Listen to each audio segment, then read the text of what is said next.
મહેસાણામાં ઊંઝા હાઈવે પર આવેલી ફેક્ટરીમાં ભીષણ આગ લાગી છે, જ્યાં વુડન મટીરિયલ બનાવતી ફેક્ટરી આ ઉપરાંત લાઠી અને બાઇક ગેરેજની અંદર આગ લાગી. આગના કારણે ગેરેજની અંદર આવેલા વાહનો બળીને થઈ ગયા ખાખ. આગમાં લાખોના માલને ભારે નુકસાન થયાનું અનુમાન લગાવાઈ રહ્યું છે. ઊંઝા ફાયર વિભાગ દ્વારા આગ પર કાબુ મેળવવા માટેના પ્રયાસ હાથ ધરાયા, જ્યાં આગ નજીકની ફેક્ટરીની અંદર ભરડો ન લે તે માટે તંત્ર એક્શન મોડ પર છે. આ ભીષણ આગે ભગવતી વુડન ફેક્ટરીને પણ પોતાની ઝપેટમાં લીધી છે.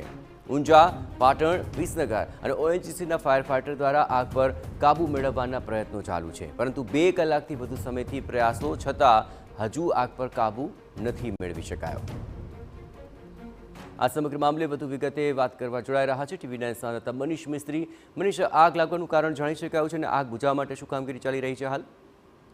આગ કયા કારણથી લાગી છે એનું ચોક્કસ કારણ હજુ જાણવા નથી મળ્યું, પરંતુ જે વુડન ફેક્ટરી છે, જે સો મિલ છે, એમાં અચાનક આગ લાગવાને કારણે આગ આજુબાજુમાં પણ ફેલાઈ હતી, જેમાં બાઇકનું એક ગેરેજ અને લાઠી છે તેમાં પણ આગ લાગી છે. વુડન મટીરિયલ બનાવતી આ ફેક્ટરી છે, જેમાં 2 કલાકથી વધુ સમયથી આગ લાગેલી હતી. તેના પર આગ પર કાબુ મેળવવા માટે ઊંઝા, પાટણ, વિસનગર, ઓએનજીસી ના ફાયર ફાઇટર ઘટના સ્થળે પહોંચી આગને કાબુ મેળવવા માટે કામગીરી હાલમાં ચાલુ છે.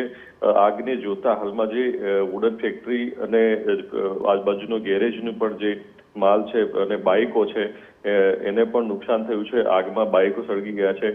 વુડનનો જે માલ સામાન છે તમામ આગમાં બળીને ખાખ થયો છે અને લાકડું જ મહત્વ, આ ફેક્ટરી પર જ લાકડાનો જ બધો માલ સામાન વધારે હોવાના કારણે આગે ભારે વિકરાળ સ્વરૂપ ધર્યું હતું અને જેને કાબુમાં લેવા માટે આ તમામ ફાયર બ્રિગેડની ટીમો કામે લાગી છે અને આગ જલ્દીમાં જલ્દી કાબુમાં લેવાય તેવા પ્રયત્નો હાથ ધરાયા છે. જી આભાર મનીષ. તમામ ગતિવિધિઓ પર આપ નજર રાખતા રહેજો તો વહેલામાં વહેલી તકે આગ પર કાબુ મેળવી શકાય તે માટે ફાયર વિભાગ પ્રયત્ન કરી રહ્યું છે.